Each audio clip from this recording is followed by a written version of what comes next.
itself is a famous old place, dating from the dim days of King Ethelred, when the Danes anchored their warships in the Kennet, and started from Reading to ravage all the land of Wessex, and here Ethelred and his brother Alfred fought and defeated them, Ethelred doing the praying, and Alfred the fighting. In later years, Reading seems to have been regarded as a handy place to run down to when matters were becoming unpleasant in London. Parliament generally rushed off to Reading whenever there was a plague on at Westminster, and in 1625 the law followed suit, and all the courts were held at Reading. It must have been worthwhile having a mere ordinary plague now and then in London, to get rid of both the lawyers and the Parliament. During the parliamentary struggle, Reading was besieged by the Earl of Essex, and a quarter of a century later, the Prince of Orange routed King James's troops there. Henry I lies buried at Reading, in the Benedictine abbey founded by him there, the ruins of which may still be seen, and in this same abbey great John of Gaunt was married to Lady Blanche. At Reading Lock we came up with a steam launch, belonging to some friends of mine, and they towed us up to within about a mile of Streatley. It is very delightful being towed by a launch. I prefer it myself to rowing. The run would have been more delightful still if it had not been for a lot of wretched small boats that were continually getting in the way of our launch, and to avoid running down which, we had to be continually easing and stopping. It is really most annoying, the manner in which these rowing boats get in the way of one's launch up the river. Something ought to be done to stop it. And they are so confoundedly impertinent, too, over it. You can whistle till you nearly burst your boiler before they will trouble themselves to hurry. I would have one or two of them run down now and then, if I had my way, just to teach them all a lesson. The river becomes very lovely from a little above Reading. The railway rather spoils it near Tilehurst, but from Maple Durham up to Streatley it is glorious. A little above Maple Durham Lock you pass Hardwick House, where Charles I played bowls. The neighbourhood of Pangbourne, where the quaint little Swan Inn stands, must be as familiar to the habitués of the art exhibitions as it is to its own inhabitants. My friend's launch cast us loose just below the grotto, and then Harris wanted to make out that it was my turn to pull. This seemed to me most unreasonable. It had been arranged in the morning that I should bring the boat up to 3 miles above Reading. Well, here we were, 10 miles above Reading. Surely it was now their turn again. I couldn't get either George or Harris to see the matter in its proper light, however, so, to save argument, I took the sculls.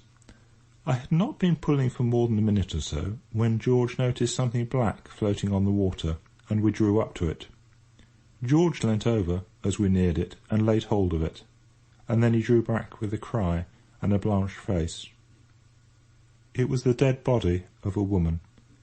It lay very lightly on the water, and the face was sweet and calm. It was not a beautiful face. It was too prematurely aged-looking, too thin and drawn to be that, but it was a gentle, lovable face, in spite of its stamp of pinch and poverty, and upon it was that look of restful peace that comes to the faces of the sick sometimes, when at last the pain has left them. Fortunately for us, we having no desire to be kept hanging around coroners' courts, some men on the bank had seen the body too, and now took charge of it from us. We found out the woman's story afterwards. Of course, it was the old, vulgar tragedy. She had loved and been deceived, or had deceived herself. Anyhow, she had sinned. Some of us do now and then, and her family and friends, naturally shocked and indignant, had closed their doors against her. Left to fight the world alone, with the millstone of her shame around her neck, she had sunk ever lower and lower. For a while she had kept both herself and the child on the 12 shillings a week that 12 hours drudgery a day procured her, paying 6 shillings out of it for the child, and keeping her own body and soul together on the remainder. 6 shillings a week does not keep body and soul together very unitedly. They want to get away from each other when there is only such a very slight bond as that between them. And one day, I suppose, the pain and the dull monotony of it all had stood before her eyes plainer than usual, and the mocking spectre had frightened her.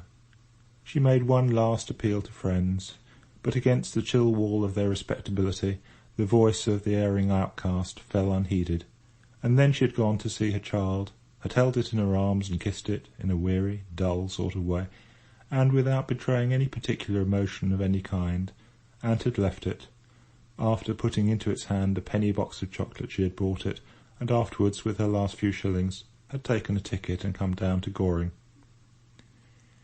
It seemed that the bitterest thoughts of her life must have centred about the wooded reaches and the bright green meadows around Goring, but women strangely hug the knife that stabs them, and, perhaps, amidst the gall, there may have mingled also sunny memories of sweetest hours, spent upon those shadowed deeps over which the great trees bend their branches down so low.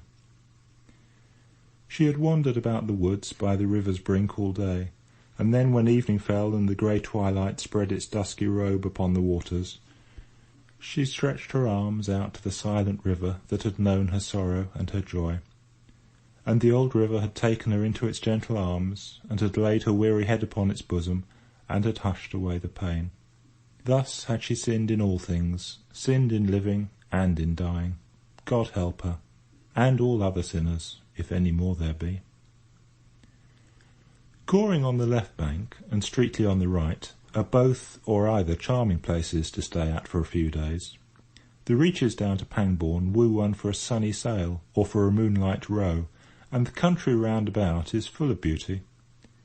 We had intended to push on to Wallingford that day, but the sweet smiling face of the river here lured us to linger for a while, and so we left our boat at the bridge, and went up into Streatley, and lunched at the Bull, much to Montmorency's satisfaction. They say that the hills on each side of the stream here once joined, and formed a barrier across what is now the Thames, and that then the river ended there above Goring in one vast lake. I am not in a position either to contradict or affirm this statement. I simply offer it. It is an ancient place, Streatley, dating back, like most riverside towns and villages, to British and Saxon times. Goring is not nearly so pretty a little spot to stop at as Streatley, if you have your choice, but is passing fair enough in its way, and is nearer the railway in case you want to slip off without paying your hotel bill. End of Chapter 16. Recording by Adrian Wheel.